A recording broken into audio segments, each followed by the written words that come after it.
Summary of The Woman in White by Wilkie Collins. A young drawing teacher named Walter Hartwright, who lives in London, is looking for a job and a way to get away from the city during the seasonal months of autumn.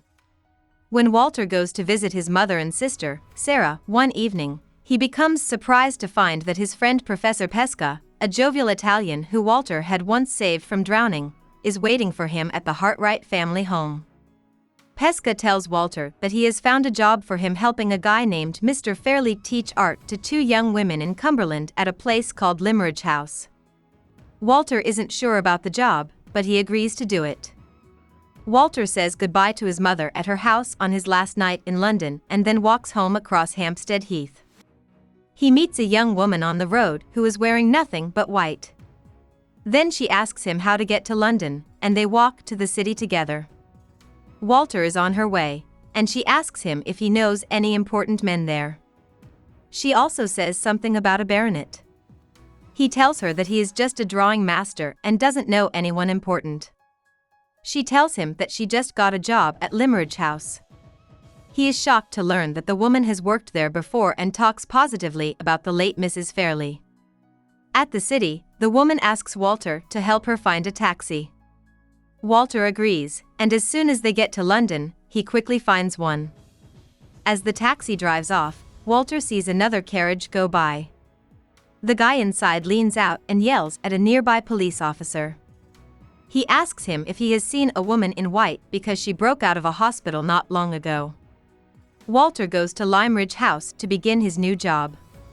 He doesn't like Mr. Fairley because he's cocky, but he gets along well with Martha Holcombe and Laura Fairley, who are his students. Walter knows right away that Laura makes him think of someone. Since Marion is the daughter of the late Mrs. Fairley, he also tells her about the woman in white. Marion then reads her mother's letters to see if they talk about this woman. One night, Marion finds out that one of her mother's letters talks about a little girl who came to the school at Limmeridge, where Mrs. Fairley taught. Walter and Marion are in the drawing room, and Laura is outside. In her message, Mrs. Fairley says that she gave Anne Catherick some white dresses to wear because she thought she was weird but nice. As soon as Laura comes in from the yard, Walter notices that she looks a lot like the mysterious woman in white. Walt and Laura start to like each other. It looks like this makes Laura very sad. One day, Marion tells Walter that Laura is going to marry a baronet called Sir Percival Glyde. To be polite, she tells Walter that he should leave Limmeridge because Sir Percival is going to be there soon to plan the wedding. Walter is very sad, but he reluctantly agrees. While they're talking, a girl calls Marion back to the house because Laura is very upset because she got a letter from someone she doesn't know telling her not to marry Sir Percival. They ask around the town to see if anyone knows who sent the note and learn that a white woman has been seen near Mrs. Fairley's grave. Walter hides in the graveyard that night so he can talk to her if she comes back to Mrs. Fairley's grave. He is sure that this isn't Catherick. His plan works, and he is able to talk to Anne. However, when Walter brings up Sir Percival's name, Anne gets very angry. Walter leaves Anne with her friend, an older woman called Mrs. Clements, because he can't calm her down. He goes back to London the next day. This is where Sir Percival Glyde comes to plan his wedding. She doesn't want to marry him, but she promised her father on his deathbed, and she feels bad breaking the promise.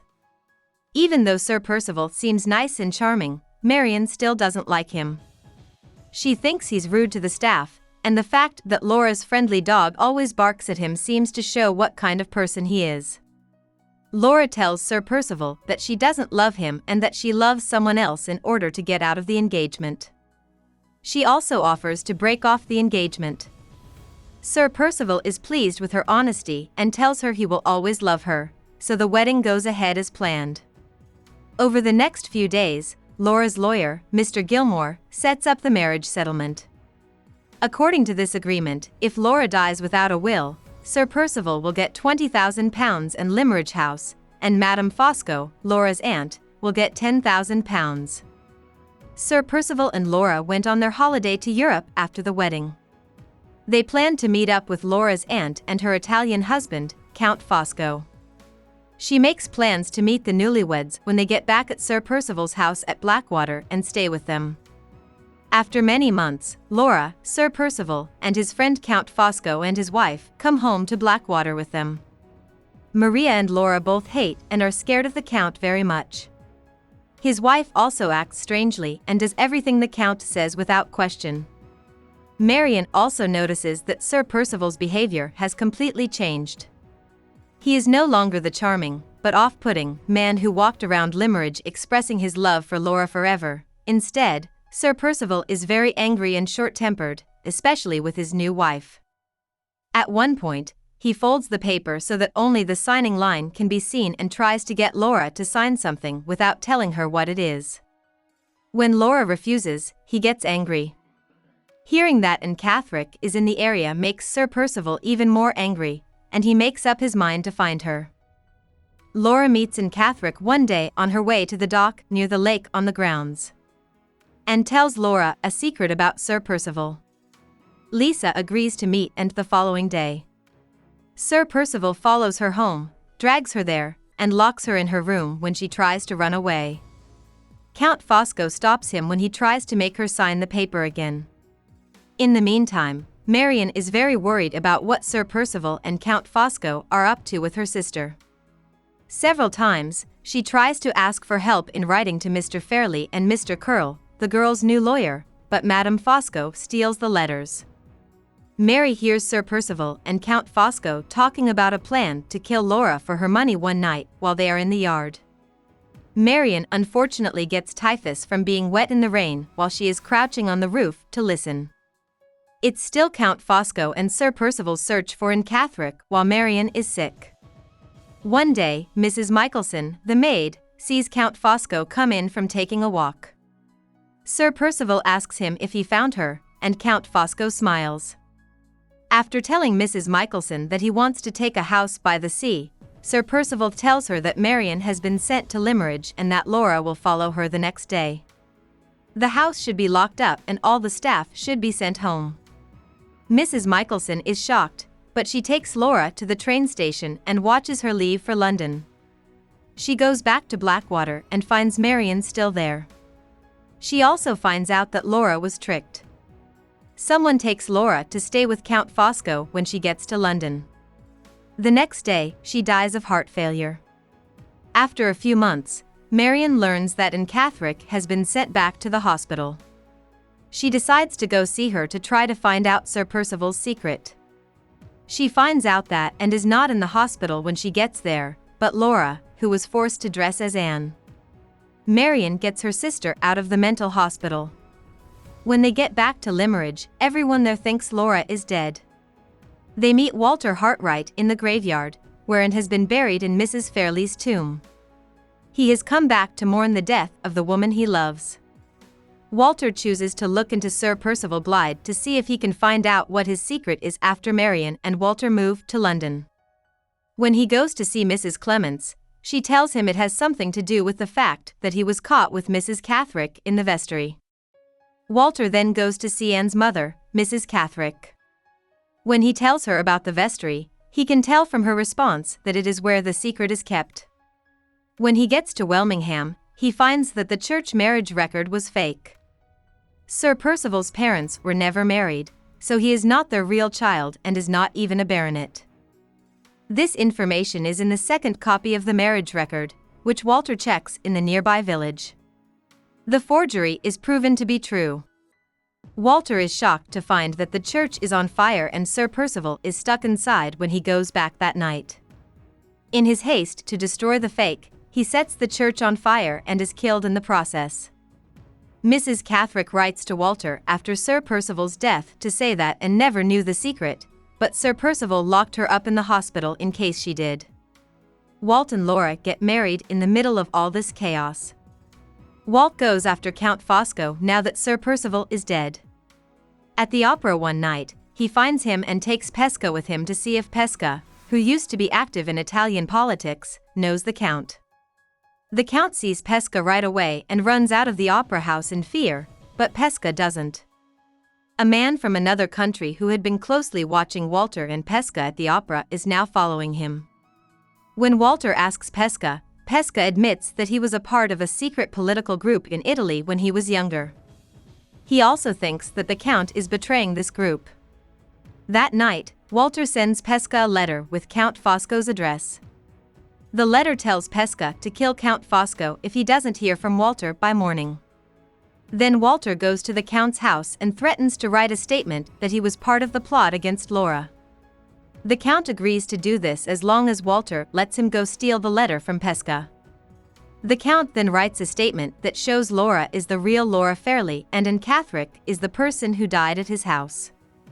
The Count quickly leaves London, and Walter brings his proof back to Laura and Marion. Now they can get Laura's identity back and show her family that she is still living. After a few months, Walter gets a job that takes him to Paris. He walks by the Paris morgue and sees Count Fosco's body while he is there. Someone from outside Italy who saw them at the opera and is a member of the political group Count Fosco misled stabbed him. Walter and Laura have a son. After Mr. Fairley dies, they move back into Limeridge House, and Walter's son inherits the land. About the author. Wilkie Collins grew up comfortably in London, Italy, and France. His father was a well-known painter, so everyone thought he would either follow in his father's path or become a priest. Even though he tried his hand at his father's job and later went to law school, he became more interested in writing when he was in his late teens and did office work. In 1951, he met and became friends with Charles Dickens. Later, Dickens published nearly all of Collins's novels, including The Moonstone, in serial form in his weekly magazine all the year round. This was a regular way to print books in Victorian England.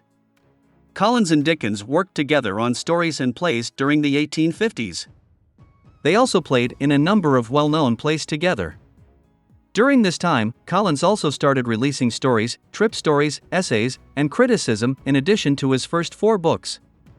His last book, Hide and Seek, which came out in 1854, was well received, but his story The Woman in White, which came out in 1860 and is still his best-known work along with The Moonstone, 1868, was much better.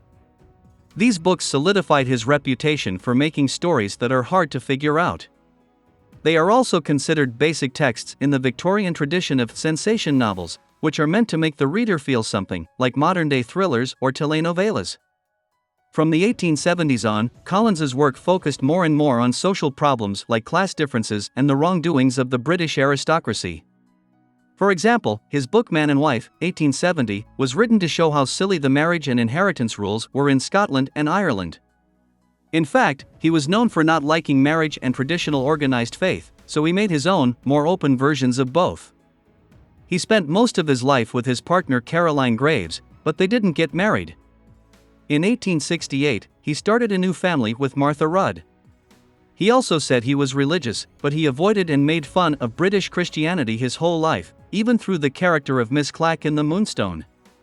In 1873 and 1874, Collins did a well-known tour of the United States, but most scholars and reviewers say that his work got worse after that. This decline is probably due to the fact that Collins's gout, a painful joint disease, got worse over the course of his life. As a result, he became hooked to the painkiller laudanum, opium, which also plays an important role in the story of The Moonstone. His health got worse over time, and he died of a stroke in 1882. Hope we summarized it fully and you liked it. Please hit the like button and subscribe to our channel so that we are motivated to create more videos.